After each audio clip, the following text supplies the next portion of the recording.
பையன் நான் ரோட்டில் பெருகிட்டு வரேன், பெருகின்னு போகிறேன், வந்து பைக்கை ஓரம் கட்டுறான். சரி ஓரம் கட்டுற தம்பி கொஞ்சம் ஓரம் போப்பா, நான் மண்ணை அடிச்சு தள்ளுறேன். அவன் உடனே என் கிட்ட வந்து இப்படின்னு தலையாட்டி எனக்கு ரொம்ப என்ன பண்ணுறதுன்னு எனக்கு தெரியலங்க. எனக்கு 2 பசங்க இருக்குது, சின்ன பையன்.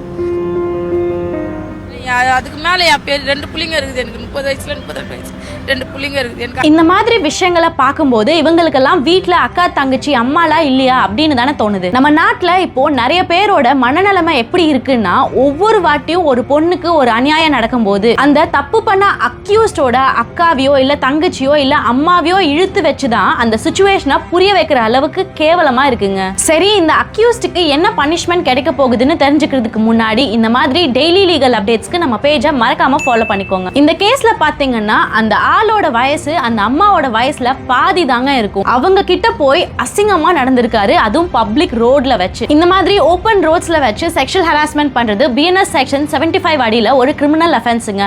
இதுக்கு பாத்தீங்கன்னா 3 வருஷம் வரைக்கும் இம்ப்ரிசன்மெண்ட் அண்ட் ஃபைன் கிடைக்க நிறைய வாய்ப்பு இருக்குங்க. அது மட்டும் இல்லாம அந்த அம்மா கிட்ட இவரு வார்த்தைகளாலோ இல்ல செய்கைகளாலோ செக்ஷுவல் ஃபேவர்ஸ் கேட்டு அந்த அம்மாவோட மாடஸ்டியை இன்சல்ட் பண்ணியிருந்தாங்கன்னா பிஎன்எஸ் செக்ஷன் 79 அடியில இன்சல்டிங் மாடஸ்டி ஆஃப் உமன்காக 3 years இம்ப்ரிசன்மெண்ட் அண்ட் ஃபைனுங்க. ஒருவேளை அவரு பப்ளிக்ல அவரோட பிரைவேட் பார்ட்ஸ் காட்டி செக்ஷுவல் ஃபேவர்ஸ் கேட்டிருந்தாங்கன்னா அது பிஎன்எஸ் செக்ஷன் 296 அடியில ஒரு அஃபென்ஸுங்க. அதுக்கு 3 months இம்ப்ரிசன்மெண்ட் அண்ட் ஃபைனுங்க. இந்த மாதிரி ஈவென்ட்ஸை ஒவ்வொரு நாளும் நம்மள சுத்தி இருக்கிற நிறைய பேர் ஃபேஸ் பண்ணிட்டு தாங்க இருக்காங்க. தைரியமா முன் வந்து அந்த ஆளை பத்தி கம்ப்ளைண்ட் கொடுத்த அந்த அம்மாவை பாராட்டியே ஆகணும் தாங்க நான் சொல்லுவேன். நீங்களும் ஒருவேளை இந்த மாதிரி ஏதாச்சும் செக்ஷுவல் ஹராஸ்மெண்ட் ஃபேஸ் பண்றீங்கன்னா தயவு செஞ்சு முன் வந்து கம்ப்ளைண்ட் கொடுங்க. நீங்க போனா போட்டுன்னு அமைதியா போறதா அவங்களோட பலமே. சோ நெக்ஸ்ட் டைம் நீங்க இந்த மாதிரி ஏதாச்சும் விஷயங்கள் ஃபேஸ் பண்ணீங்கன்னா தயவு செஞ்சு வாய்ஸ் அவுட் பண்ணுங்க. நீங்க இந்த ஈவென்ட் பத்தி என்ன நினைக்கிறீங்கன்னு மறக்காம கமெண்ட்ஸ்ல சொல்லிட்டு போங்க. நைட் டைம்ஸ்ல ஒர்க் பண்ணிட்டு இருக்க உங்க ஃப்ரெண்ட்ஸுக்கும் இந்த வீடியோவை ஷேர் பண்ணி அவேர்னஸ் கிரியேட் பண்ணிருங்க.